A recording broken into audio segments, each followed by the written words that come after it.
সুন্দর আছে। আরে আরে এই কি করছেন আপনি? আপনি আমার মায়ের শাড়ি কেন পরতেছেন? আরে আপনি পাগল হয়ে গেছেন নাকি? কি করছেন আপনি এটা? ভাই একদম একদম চুপ থাকুন, কোনো কথা বলবেন না। আমার হাজবেন্ড আমাকে মারার জন্য খুঁজতেছে। আরে আচ্ছা কি হয়েছে বলুন তো আমাকে, কি হয়েছে বলবেন তো আমাকে। একদম চুপ থাকুন, আমাকে বাঁচান ভাই। আচ্ছা ঠিক আছে, আপনি শান্ত হন। আমি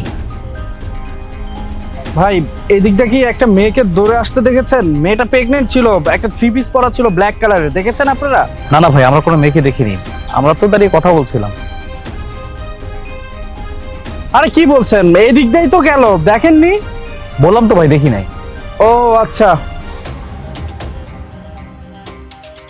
এই উনি কে? কেন ওনাকে দিয়ে আপনার দরকার কি? না দেখে কেমন যেন লাগছে। কে উনি? ইনি আমার আম্মু হয়। আপনার সমস্যা কি? ও ঠিক আছে, দেখলে আমাকে জানাবেন। চলে গেছে, শাড়িটা খুলে দিন।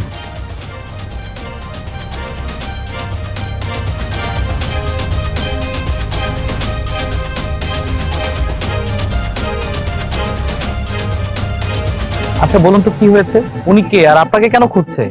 আসলে কি ভাই, উনি আমার হাজবেন্ড আর আমি প্রেগনেন্ট। আমার হাজবেন্ডের ছেলে বাবু অনেক পছন্দ, কিন্তু ডক্টর চেক আপ করে বলেছে আমার মেয়ে বাবু হবে।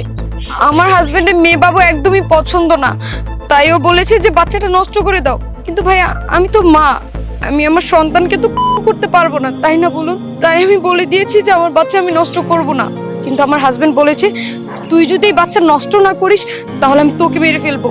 তাই আমাকে মারার জন্য তাড়া করছে ভাইয়া। বুঝতে পেরেছি। আচ্ছা একটা কাজ করুন, থানায় গিয়ে কমপ্লেন করুন।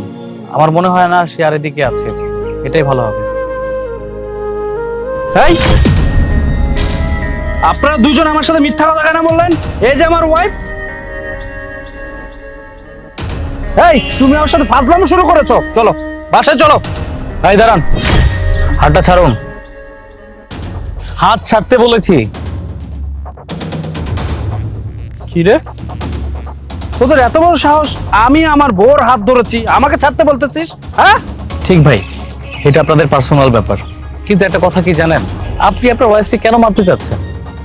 মেয়ে বাবু হবে তাই সন্তান প্রদান করে আল্লাহ তাআলা নিজেই। ভাই এটা কোনো কথা? আপনার ছেলে হবে না বলে আপনি আপনার স্ত্রীর গর্ভের সন্তানকে মেরে ফেলতে যাচ্ছেন? শুনুন ভাই, মানুষ আল্লাহ তাআলা সৃষ্টি করছেন, কার ঘরে কখন কাকে পাঠাবে সেটা আল্লাহ তাআলা নিজেই ডিসাইড করে। আর যাকে যা দেয় সেটা নিয়ে সন্তুষ্ট থাকা দরকার। আপনি জানেন কত মানুষের বেবি হয় না? যাদের হচ্ছে না তারাই ভালো করে জানে একটা সন্তানের অপূর্ণতাটা কতটা কঠিন। জানেন এমন অনেক মা আছে রাত দিন 24 ঘন্টা আল্লাহর কাছে প্রার্থনা করছে যে আল্লাহ আমাকে একটা সন্তান দান করো, আর আপনি সন্তান পেয়েও তাকে করতে যাচ্ছেন। কাজটা তো একদম ঠিক করছেন না। আল্লাহ না করুক এই বাচ্চাটা মেরে ফেললেন, তারপরে যে আপনার বাচ্চা হবে তার কোনো গ্যারান্টি আছে? এমনও তো হতে পারে আল্লাহ আপনার উপরে নারাজ হয়ে আপনার কোনো সন্তানই আর দান করলো না, তখন সারাটা জীবন নিঃসন্তান হয়ে কাটাবেন। ভাই আল্লাহ যখন যা কিছু দান করে সেটা শুকরিয়া করা উচিত, এতে আল্লাহ খুশি হয় আর বান্দারও ভালো হয়। আশা করি আপনি বুঝতে পেরেছেন। ভাই, আমি আমার ভুলটা বুঝতে পেরেছি, আপনি আমার আজকে চোখ খুলে দিলেন। আসলে বাচ্চা তো বাচ্চাই, সেটা মেয়ে হোক আর ছেলে হোক। আমি এতদিন ভুলের মধ্যে ছিলাম যে আমার একটা ছেলে বাবুই লাগবে। মেয়ে বাবু যে লাইফে অনেক কিছু করতে পারে সেটা আমার জানা ছিল না।